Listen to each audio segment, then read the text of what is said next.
বাসন্তী পোলাও এই কথাটার মধ্যেই বাঙালির ইমোশন অনেকটা জুড়ে থাকে। কোনো পুজো পার্বণ বলো বা আমিষ নিরামিষ যেকোনো মেনুতেই বাসন্তী পোলাওটা কিন্তু অনেকটা জুড়ে থাকে।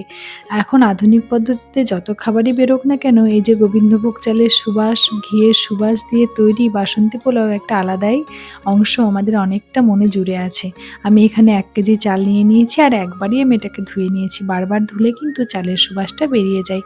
ধোয়ার পরে জল ঝরিয়ে আমি ৩টে আলাদা আলাদা থালায় দিয়ে ভালো করে রোদে শুকোতে দিয়েছি। এরপরে আমি কাজু আর কিশমিশ ২০০ গ্রাম করে নিয়ে নিয়েছি। আর এখানে নিয়েছি গোটা গরম মশলা, এলাচ, লবঙ্গ, কয়েকটা গোলমরিচ আর দারচিনি। সেটাকে আমি পেস্ট করে নেব একটু শুকনো খোলায় ভেজে। আর এই চালগুলোকে দেখো মাঝে মাঝে আমি হাতে করে নেড়ে দিয়ে আসছি, যাতে করে ভিতরের জলগুলো শুকিয়ে যায়। দেখো চালটা শুকিয়ে গেছে। আমি এবার একটা পাত্রে ঢেলে নিয়েছি। এর মধ্যে মিশিয়ে দেব নুন, হাফ টিস্পুন ফুড কালার। তোমাদের কাছে ফুড কালার না থাকলে হলুদও ব্যবহার করতে পারো। এখানে খানিকটা আদা গ্রেট করে রেখেছিলাম, সেটাও নিয়েছি। আর যে গরম মশলাটা গুঁড়িয়ে নিয়েছি সেটাও 1 চামচ দিয়ে দিয়েছি। আর দিয়ে দিয়েছি 2 থেকে 3 চামচ মতো ঘি। এবারে এটাকে ভালো করে হাত দিয়ে মেখে আমি একটা ঢাকা দিয়ে আধ ঘন্টা মতো রেখে দেব।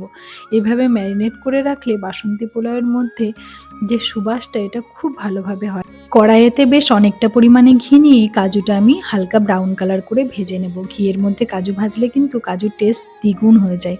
এরপরে কিশমিশটাও আমি খুব অল্প পরিমাণে ভেজে নেব। তবে কিশমিশ ভাজার আগে যদি 10 থেকে 15 মিনিট জলের মধ্যে ভিজিয়ে রাখতে পারো তাহলে কিন্তু খুব ভালো হয়। আমার এখানে কিশমিশটা ভিজিয়ে রাখতে একদমই ভুলে গেছিলাম। এবার ওই ঘিটার মধ্যেই গোটা গরম মশলা আর তেজপাতা একটুখানি ভেজে নেব। এটা ভাজলে কিন্তু খুব সুন্দর একটা গন্ধ বেরোয়। এরপরে চালটাও দিয়ে 4 থেকে 5 মিনিট মতো খুব ভালো করে ভেজে নেব। আর এদিকে দেখো আমি জল ফুটতে দিয়েছি। কি পরিমাণে জলটা ফুটতে দিয়েছি বলো তো? 1 কেজি যেহেতু চাল নিয়েছিলাম তাই আমি এখানে 2 লিটার জল ফুটতে দিয়েছি। এখানে চাল আর জলের পরিমাণটা থাকবে 1:2। এই পরিমাণটা যদি তোমরা মাথায় রাখো তাহলে কিন্তু পোলাও হবে একদম ঝরঝরে। আর এখানে আমি চিনিও গুঁড়ো করে রেখেছিলাম। যে 1 কেজি চালের জন্য আমি এখানে 250 গ্রাম চিনি গুঁড়ো করে রেখেছি। তোমরা যদি কেউ আরেকটু বেশি মিষ্টি খাও তাহলে চিনির পরিমাণটা বাড়িয়ে দিতে পারো। আর কেউ চাইলে চিনি গুঁড়ো না করেও ব্যবহার করতে পারো। আমার মনে হয় চিনিটা গুঁড়ো করা থাকলে খুব সুবিধা হয়। চিনিটা কিন্তু আমরা প্রথমেই দেব না। এটা চালটা সেদ্ধ হয়ে যাওয়ার পরেই আমি চিনিটা দিয়েছি।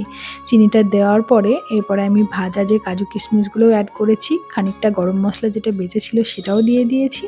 দেখো একদম রেডি হয়ে গেছে ঝুরঝুরে পোলাও। এভাবে বানালে কিন্তু পোলাওয়ের চাল একদম শক্তও থাকবে না আর গলেও যাবে না, খুব ঝরঝরে হবে। আর দেখো সাজানোর জন্য কয়েক পিস চেরিও আমি উপর দিয়ে ছড়িয়ে দিয়েছি। আজকে রান্নাটা কেমন লাগলো সেটা কিন্তু কমেন্ট করে জানাতে একদমই ভুলো না। ভালো লাগলে একটা লাইক করো আর চ্যানেলটিকে সাবস্ক্রাইব করে রেখো এরকমই সহজ পদ্ধতিতে রান্না শেখার জন্য। সবাই খুব ভালো থেকো, দেখা হবে পরের ভিডিওতে।